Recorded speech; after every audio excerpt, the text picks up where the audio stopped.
Okay. I don't know what you fantasize about, and hopefully it's good, but if not, you can come to the confessional.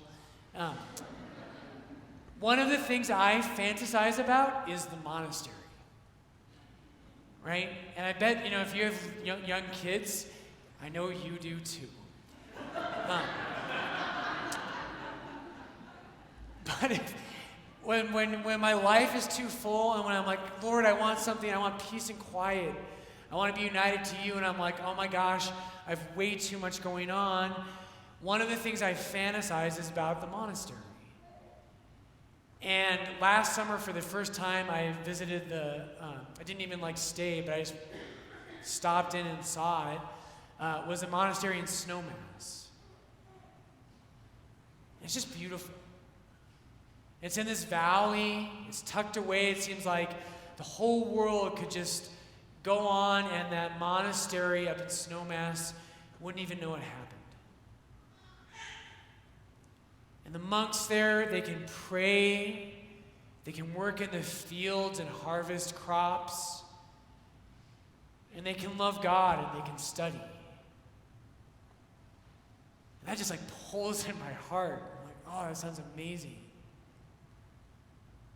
And here's the thing, today when I want to talk about Jesus, the main point tonight I want to get you to think and pray about this week is Jesus calls you and I not to be haphazard about our Christian life, but to be intentional in fighting against temptations to sin. And I want to use this image, and so one place my heart longs for is a monastery. But I'm a diocesan priest. Maybe you have that desire for the mountain home, or maybe it's a monastery. I don't know what it is for you. Maybe you think, oh my gosh, this world's crazy. Sometimes people who have moved to Denver, and they moved from other parts of the country, and they say, Father Brian, our old place that we lived, it was such a better pace of life. People smiled. Not everyone was driving, 15 miles an hour over the speed limit. There was a pace of life where people stopped and talked to each other on the street. And then we moved to Denver and everything's crazy. And this week I was thinking about that, and in the city it's so true. If you leave Denver, if you get outside and you went, if you could go for a month somewhere else, you would notice your pace of life would slow down. And I promise you'd feel more human. You'd say, you know what, I think this is the way God meant for us to live. But sometimes we can't get that. We have to live in a city. We have to live in a busy place. And so I remember one of the things that happened when I was in seminary, and I bet you've noticed this, is our seminary here is in the city. And at nighttime, when I was studying for the priesthood, I used to go out at night, and I would take my rosary, and I would just walk and pray the rosary.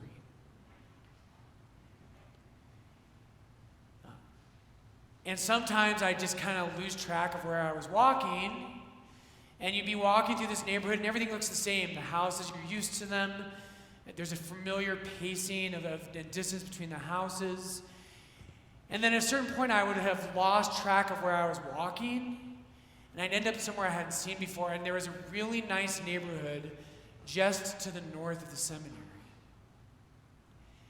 And what I noticed, and this is where I want to go with this tonight, is that those people who have a lot of money, they do something really smart sometimes.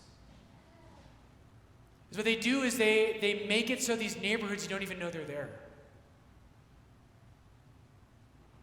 And I had lived in the city, I'd been in Denver quite some time, and I didn't even know this neighborhood was there because it's hidden. And what they had done is they had created almost like a monastery in the middle of the city. And here's what I wanted to cut to the chase. What I want to urge you to tonight is that if you're going to obey what Jesus says in the gospel tonight, that's what you and I have to do. Tonight in Mark 9, right, Jesus is going to say, if your foot causes you to sin, cut it off. If your hand causes you to sin, right, cut it off and cast it away from you. If your eye causes you to sin, pluck it out. Right, this is one of those like Hallmark cards everybody gets. You know, you've gotten that card from your grandma. It's like for your first communion. And it says, if your eye causes you to sin, pluck it out. Love grandma. Mark 9:45. What does this mean? If you and I are going to do this, what Jesus is saying is that you and I, we don't compromise with sin, we make war against sin. And how do we do that? And that's why I want to use this image tonight of, if you're going to live in the city of Denver, brothers and sisters, we have to be intentional in the battle against sin. And not just in Denver, anywhere you live, you and I have got to fight that battle. Because the culture is pushing us in a certain way, whether you realize that or not. Whether you realize it or not, you are influenced by the people around you. Whether you realize it or not, you are influenced by the music on the radio. Whether you realize it or not, you are influenced by what you're watching on Netflix. If your hand causes you to sin, cut it off. Better for you to enter the kingdom of heaven with one hand than with both hands to be cast into the fires of Gehenna. What I want to propose to you is two things. This reading in the history of the church, there have been two applications to this. Two thoughts. The first one's kind of obvious, right? The first thing when we hear this, if you read it this week, it might freak you out. And I think that's good. We're not playing games in the Christian life, brothers and sisters. Hell is real. Life is short. Eternity is all that matters. We're not supposed to live our Christian lives out of fear. We're supposed to live it out of love. But we are supposed to be sober and serious about how we live our lives. So the first application is just to us. It's to you as an individual. Right? It's that you know that you have that friend, and every time you meet with that friend, they're pulling you away from Jesus. And they're a lot of fun. When I was in college, we used to call them nasty friends. A nasty friend is someone who's like really fun, but you're a worse person by the end of the night. No one wants to do this. But at a certain point, if you're not strong enough, you need to cut that friendship out of your life. It sounds harsh, it sounds judgmental. It's radical. There are friendships in my life that I knew if I stayed in that friendship, I wasn't strong enough. When I was a college kid, I knew if I kept this group of friends, I'm not going to keep myself for marriage. Which didn't work out anyways, right? For priesthood, okay. I knew that was going to happen if I kept that group of friends. I knew that I would be like everybody else. And at a certain point, brothers and sisters, if you're not strong enough, you've got to cut those friendships out of your life. But the other application, I want to dive into this, is starting all the way back in the 3rd century with Origen. Origen applies tonight's reading to the church herself. If you don't know anything about Origen, there's a rumor in his own lifetime that he had castrated himself. It's a false rumor. It's a lie. It was used against him because people didn't like Origen. Origen, when he comments on this passage, he writes on it and he comments on it, and he says, only a fool would take this literally. He says this has nothing to do with actual physical bodily members. Origen applies it to the body of the church. And here's what he says. He applies it to false teachers, to leaders in the church who lead others into false teaching and into sin. So Origen says, if I, who seem to be your right hand and am called a priest, and seem to preach the word of God. If I do something against the discipline of the church and the rule of the gospel, so that I become a scandal to you, the church, then may the whole church, in unanimous resolve, cut me its right hand off and throw me away.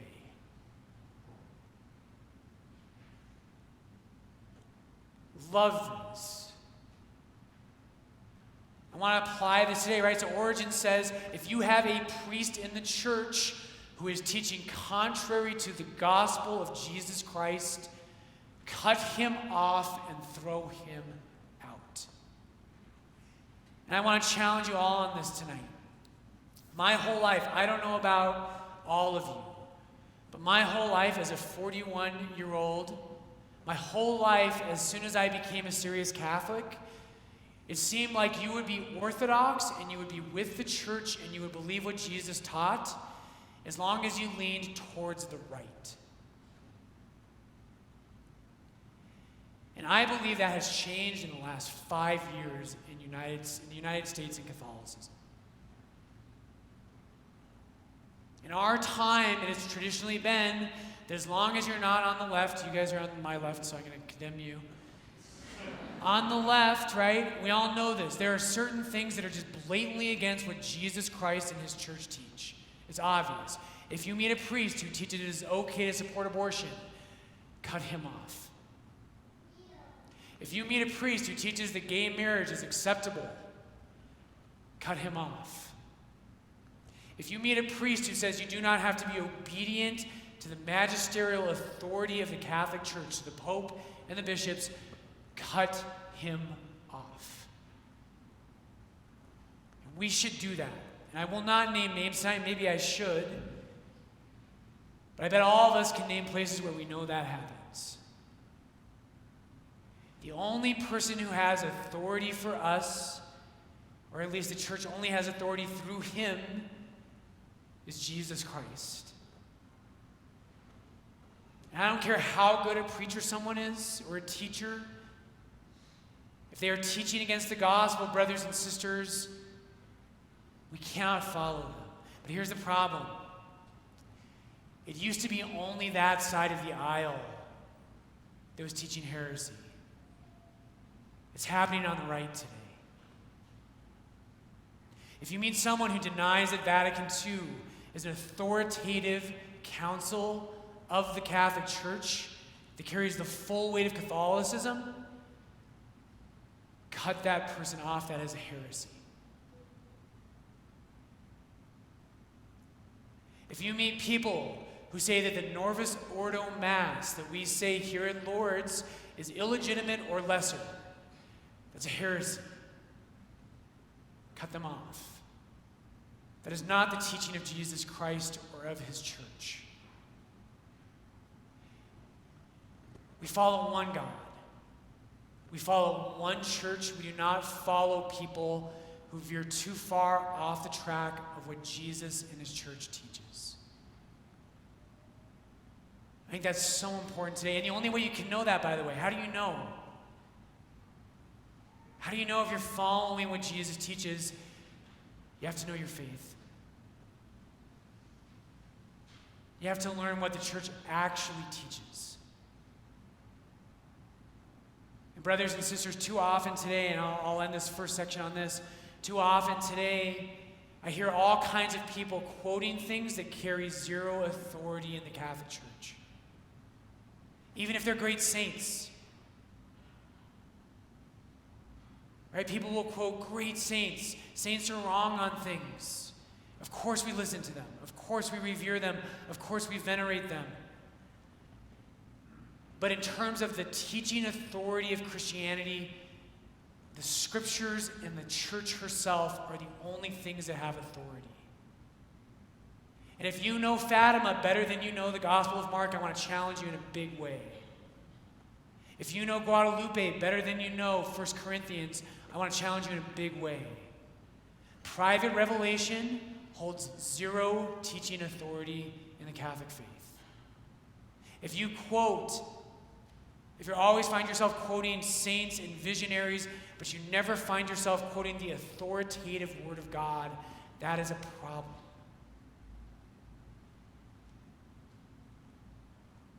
Okay, finally tonight, I want to come back to that image of the sanctuary in the city. Father Goronsky, one of my mentors, he used to always love the Denver Botanical Gardens. And when we live in the city, it's so easy for us to get busy, right? You get cut off in traffic. Your inbox is full. You're on your phone in the car, which you shouldn't be. Right? And life is crazy. And Father Goronsky used to love to take seminarians to the Botanic Gardens. And everything just slowed down. To do what Jesus teaches us to do tonight, to avoid the near occasion of sin. To be serious, and I bet you've done it. You're a regular, faithful Catholic. I bet you've done it 100 times. You've said, okay, I've resolved, I'm not going to have my phone on before I pray for 20 minutes in the morning. You tried it for a week, it was too hard. And you resolved it, you said, I watch Netflix too much. And Netflix isn't good for my soul, and it fills me with feelings of anger or lust or whatever it might be. So I'm going to get rid of Netflix. And you tried it for a month, and it was too hard. And he said, you know what? Politics get me riled up, and they fill me with hatred of others. And they fill me with despair of our country, and so I'm going to stop following politics. And he tried it for a week, and he went back. The biggest thing I can say to you tonight is that you and I have to do this together. None of us is strong enough. And most of us fight these battles on our own. We say, this leads me to sin. My eye is leading me to sin, so I'm going to pluck it out. I'm going to put an internet filter on my computer. My tongue's causing me to sin, so I'm going to stop meeting with that friend that all we'd ever do is slam other people. So I'm going to stop meeting with her. Brothers and sisters, I have always been, when I've been the best man I can be in my life, it's not because I was strong. It's because I was surrounded by people who loved God. And the culture was in the air, and it was so much easier because I didn't say, you know what? I'm going to stop listening to politics. No one was listening to politics. And when I said, you know, I want to make a resolution and I want to get up and do my holy hour and pray, and I kept failing and failing and failing, when I found people who also wanted to do that, we did it together. This is how we do this. And my challenge to you tonight is that Our Lady of Lourdes should be a sanctuary in the city. And if you're not plugged in here, if you pop in here and there, you go to Mass, but you don't have relationships here, we will never build that unless we do it together.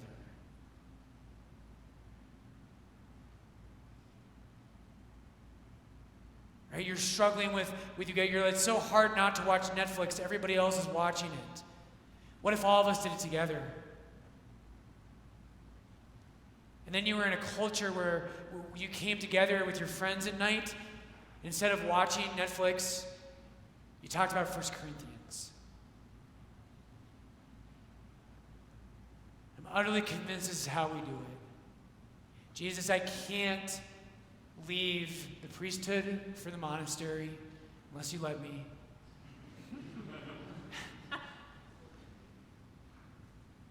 But Jesus, I want that sanctuary. Lord, would you help us to build it together?